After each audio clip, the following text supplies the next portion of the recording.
What's going on YouTube? Today we're going to be going over what you should be putting on a Crucible defense for Season 7, and today I have a Thame GG. Be sure to introduce yourself, my guy. How's it going? Doing pretty well. How are you? Doing pretty well.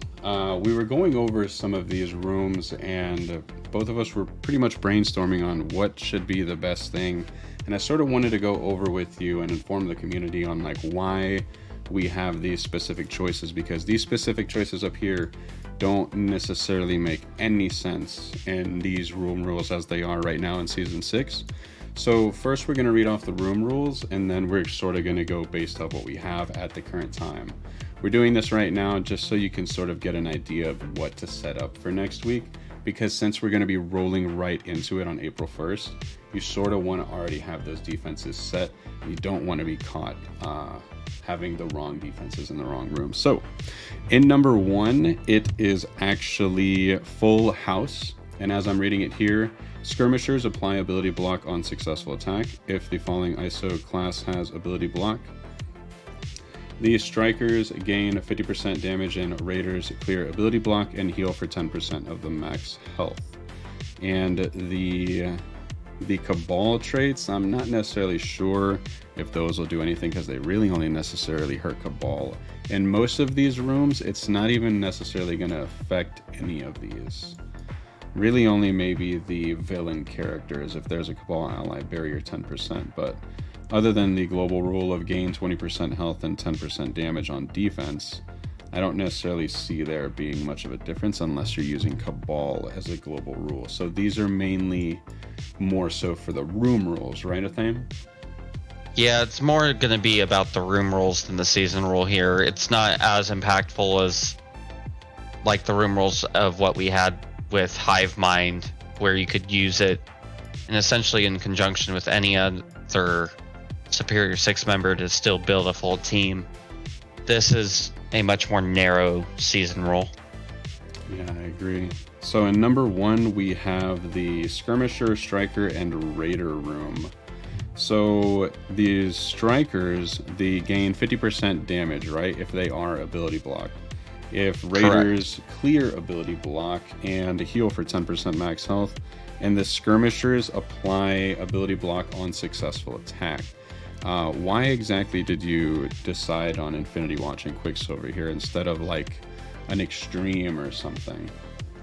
So it's about getting long-term use out of Infinity Watch in a way. The benefit of being able to place this team here is going to come out a lot out of the opening move with Nebula, and that her ult is going to hit everyone. And as a result, you're going to ability block everyone right out the gate. Yeah, because I believe the community was letting us know that Dorky Dad was actually testing this, and when an AoE hit the other team, it ability blocked the entire team. So I think it's actually really good to have in there. What other team do you believe would do good in 1 if you didn't have this team in there? I think you could do Extreme in 1. I mean, it's kind of a spoiler being able to see it right now anyways, but I think Extreme goes in a different room. I wonder what room that could be. Absolutely. But that would be my main misgiving with like putting Extreme here, is it's a room all about being able to either balance out your interaction with different ISO classes or really just overpower them with ability blocks and or damage depending on the team comp you run. Yeah, and I think Infinity Watch just creates an efficiency problem, being able to throw a lot of characters off their normal sense of approach. Yeah, because you're thinking you want to go at this Infinity Watch with an Infinity Watch killer. You know what beats them, but with these rules, it's a little It can get weird. Yeah. You put an ability block on Quicksilver, that Quicksilver might hurt a lot more than you think he would. Yeah, because he's going to gain 50% damage. And that's for all characters. It's not like only villain characters like over there in room 4, but we'll get to that. So moving on to room 2, we have the Raid room. I was considering Bifrost APOC, but then considering talking with Athame, he said, well, that can easily be beaten by an Extreme. So you're going to want the better team on defense with an APOC. Do you care to explain? So there's going to end up being one of two teams that will sit at the top of the meta. I think the team that is like the bottom of the top tier is going to be Hive Mind. You get the pre-taunt. You get a lot of reflexive evades. If you start dropping people low, obviously they take off. You get the speed up on spawn. So if they don't bring a raid team in there, they're just going to get ran over by Hive Mind. And obviously the Void Knight ult opening up is just, it's brutal against most teams. Yeah, that's why we have the APOC there to stop the focus. And this also drops the resistance by 50% and lowers the healing, right? Yes. So Hive Mind APOC could be a problem in 2. The team I expect to be the biggest potential problem in 2 would be Extreme APOC, because Sunspot basically negates your ability to consistently in any way sack that room because of the charges giving them energy on spawn. And once he gets to 5 charges, that team basically has 75% damage buff, which is, it's going to be brutal watching that Nightcrawler ult people at high levels. Yeah, so it's technically almost unsackable, right? In a lot of ways, yes. Yeah, I wonder what's gonna handle that. Let us know in the comment section below what you think is gonna be in there, because we got a lot of people thinking about Hive Mind in there, and that was our first consideration, but we ended up noticing that, hey, maybe this is gonna be a bit more of a wrench than a Hive Mind would. Pain and tears. Yeah. So let's move on to room 3. Room 3 is aggroed. We have the full Superior 6. On turn, if a character has taunt, gain offense up, and on turn, apply assist now to all allies with offense up.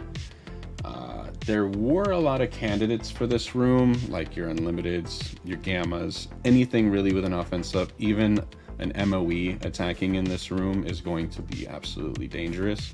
But we ended up deciding on this one.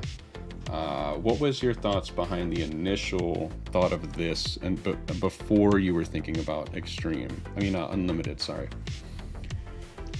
So, in a lot of ways, the initial thought did go to Superior 6 as a full team. You do run the risk of the counter being able to work extremely well, but the problem with that counter is if they choose to mirror it, they basically have to coin flip on who goes first. And considering you spawn with offense up, whoever goes first is just going to take so many attacks, you're going to absolutely run over the other team. Yeah. So it's going to be the coin flip on steroids, essentially. Yeah, we were even thinking about maybe even putting a Darkhold as like a budget defense, because that stops the assist now. I'm not necessarily sure if Echo is going to be a big factor in this. How do you feel about Echo in this season? So there's 2 things that I would mention as the counterpoint to that. I don't think Darkhold has a place on defense because it just gets tangled webbed. Yeah. And you can use Darkhold for a number of other uses, and or Morgan with a number of other teams to accomplish different things that you might need. The problem with bringing Echo into this team in particular is there's not many other setups you can bring that would enable you to still win in this room. Either A, Echo is a non-factor, or B, it actually sabotages you because now you just definitely lose the turn meter thing. Yeah. Like if you brought Echo sub 6, you're definitely going to go second. And I don't see Echo surviving that long. Yeah, I definitely see that for sure.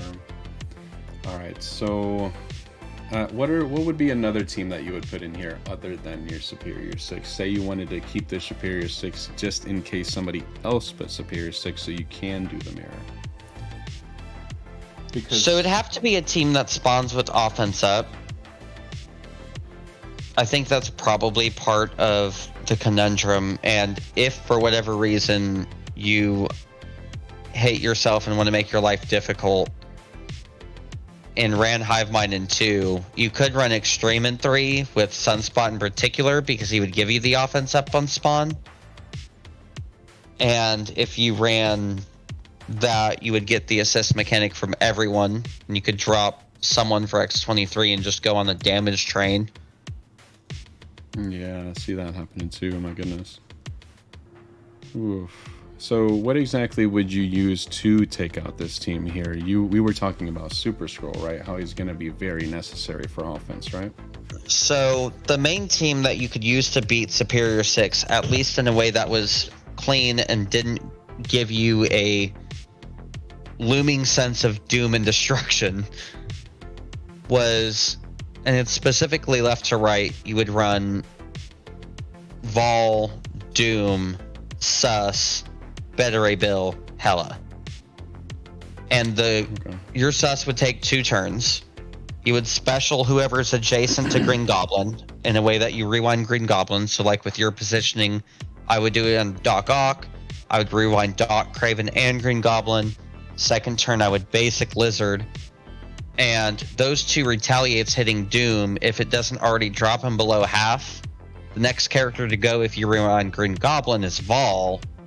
And after her attack, that 3rd charge will certainly drop Doom below half. And then you just go on the Doom ride and Vol ult the Superior 6 into Oblivion.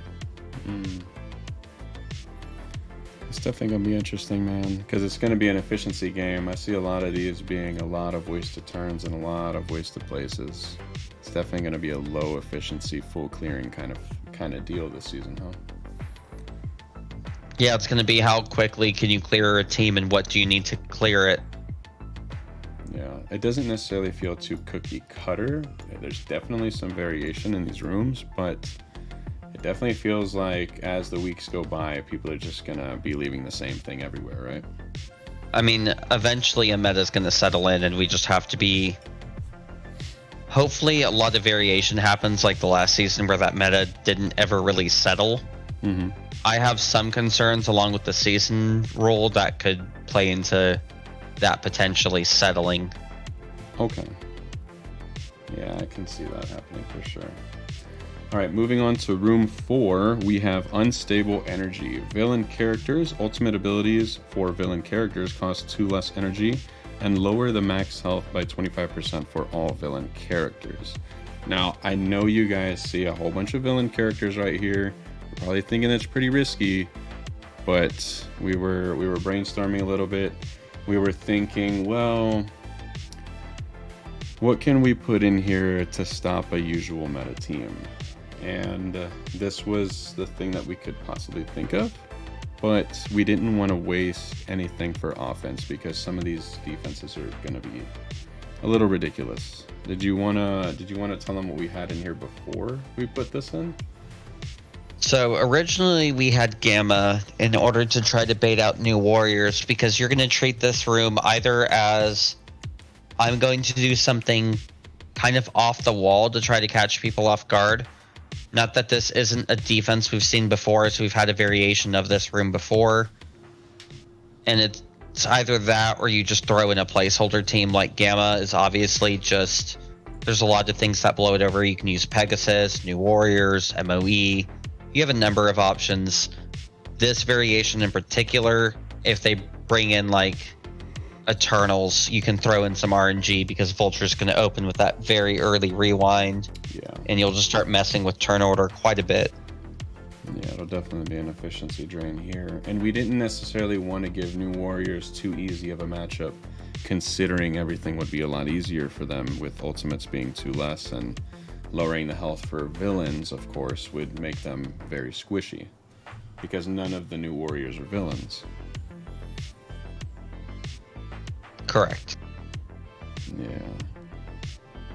So it's really you take a loss putting a villain in here because something else can come in and overpower that, but there's the takeaway there. But I definitely feel like the offensive team in this room for different metas is probably going to be what we were talking about, right? The Cabal, Emma, Doom, right?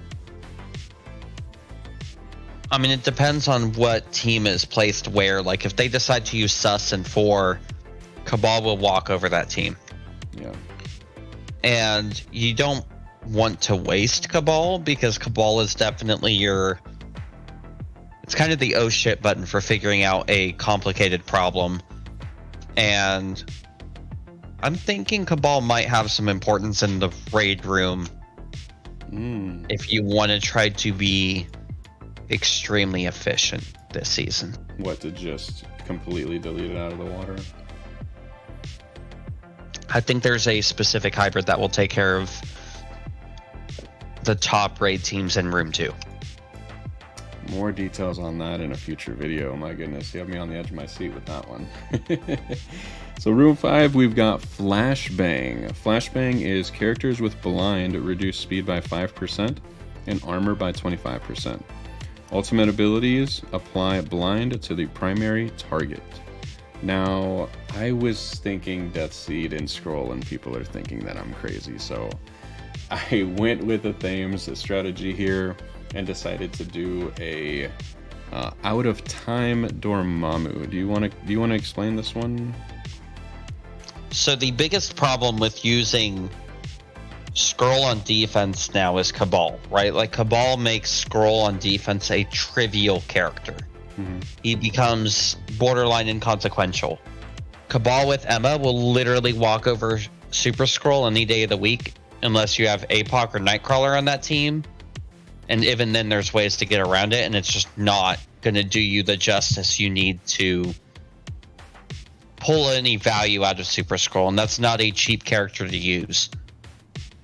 So putting Dorm out of time here, Black Knight in and of himself creates problems for a lot of teams, and the bigger he is, the bigger that problem scales. Yeah. And even if they have to sack this room, that is one more win that you have room to win within. Yeah. I can see them probably going in here with an SD with Photon because of the blinds. You think so? The problem with that is the main source of damage here is Black Knight, and his attack is unavoidable. Yeah. Could they come in here with SD? Yes. I think too many people are going to be hyper fixated on putting SD on defense, at least the full team, and not realizing the value that Black Cat is going to have this season on offense. Yeah, because we were even thinking about a hybrid in 6 with SD because of the whole Robbie thing. We're going to get to that in a second, but I really do like this in 5 because it's going to have to pull a sack, or it's going to have to pull something else that's bigger that you may need over here in this raid room, or room 1 or room 3. Yeah, so you're going to be pulling your opponent in a couple different directions that they can't necessarily afford. Yeah, and there's going to be a little bit of Crucible offense teams that aren't necessarily going to work, like New Warriors. They're crippled in a little bit of rooms, but it feels like with Infinity Watch, you could put them in a multitude of rooms. Like, you could put them in 1, you could put them in the room 3 on taunt, and with the assist now for offense ups. Oh my goodness. Like, the possibilities are endless this season, but I think this one is definitely a nice for sure thing here. If you were to take Dormammu out, who would you put in? Say you wanted to stop Black Cat from taking your revives. So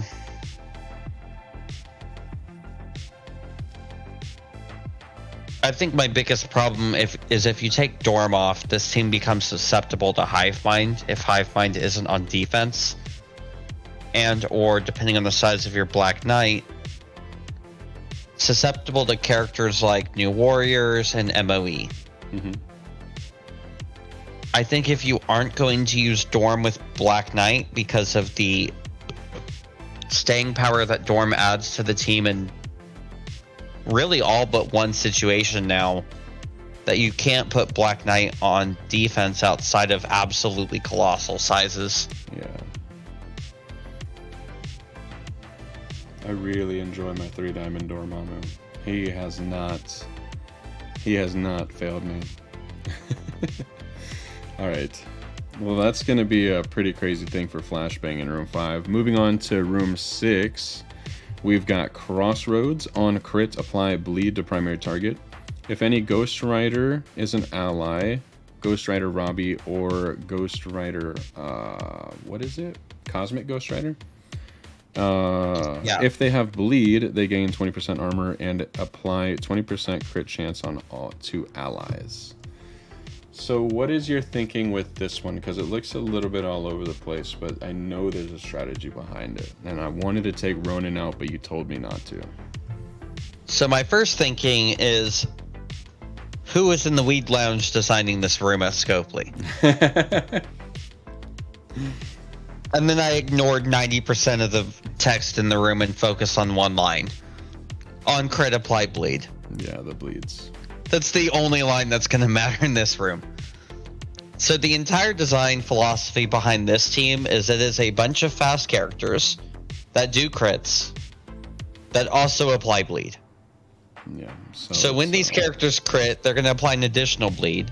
And or like Tigra, who's going to cause bleeds on her special anyways. Or Noir, who's going to apply bleeds on his ult anyways, and if he crits, it's just going to check out more. Yeah, it's going to speed You're Robbie just going to do crits to speed up Robbie, and if they bring a team that underestimates the power of Robbie, Robbie is just going to start nuking people, and they're going to bleed out. It's what we got. That's going to be pretty nuts. Did you have any other considerations for Crossroads if you weren't running this? I think the other potential consideration for Crossroads forces you to be extremely turtle heavy, which would make your life kind of hard. And that's if you ran Hivemind APOC in 2 and put Extreme in 6 because of all the crits that Extreme X-Men do. Ooh, that would be quite evil. That would be pretty evil. For somebody that doesn't have necessarily your New Avengers or your Spider Society build, I can definitely see that being an alternative. Moving Hive Mind into 2 with APOC and moving full Extreme into 6, I think that would be an optimal solution for sure. Specifically, probably Extreme Rogue or Extreme Jubilee. Mm-hmm. Oh yeah, absolutely, because on crit, apply bleed. Yeah, because you're going to be critting like crazy with a Gambit in here. Absolutely. Because also, Phantom X is resistant to bleed as well, right? Not that that has any real merit, but that would be for like... Yeah, no, he's a dead character. For like some merit as far as bleeds go. I don't know, it's nonsense. The theory crafting is endless, but definitely don't put Phantom X in there. It's just a call out to bleeds and resistance, but you don't need that garbage. The season 7 is going to be a pretty interesting one. Did you have any closing comments, Athane? What do you think is going to be? What do you think is going to be the craziest thing you see this season, or the craziest room, I should say? I'm scared of Room 2 in terms of what it can do to the meta because it sounds volatile. Yeah, because they design raid teams to just skyrocket, right? When Spider Society releases, then we'll move Extreme over to 6 and Spider Society will go into 2, right? Yeah, Spider Society will make Room 2 a shit show of a nightmare when the full team comes out. My goodness. And I am not excited for that prospect. That is going to be a whole lot of not fun. Let's just hope and pray that the season is over before then. We got to get out of harm's way. With that being said, Athane, thank you so much for joining us on Voice and on the YouTube video. If you guys like what you saw, be sure to like and subscribe. I'll put Thame's Discord channel in the description below. And we do this live on Twitch. We're doing this live at night, funny enough, but our schedule is from 6 to 9 in the morning Eastern, so be sure to check us out. That link will also be in the description. I really do appreciate you guys joining us for this, and I will catch you guys in the next one. Let me know what you guys think about the next season of Cosmic Crucible 7 and what your defenses will be in the next season. Much love, and I'll catch you guys then. Man, that was great, wasn't it? It's going to be interesting. Yeah, it's going to be pretty crazy.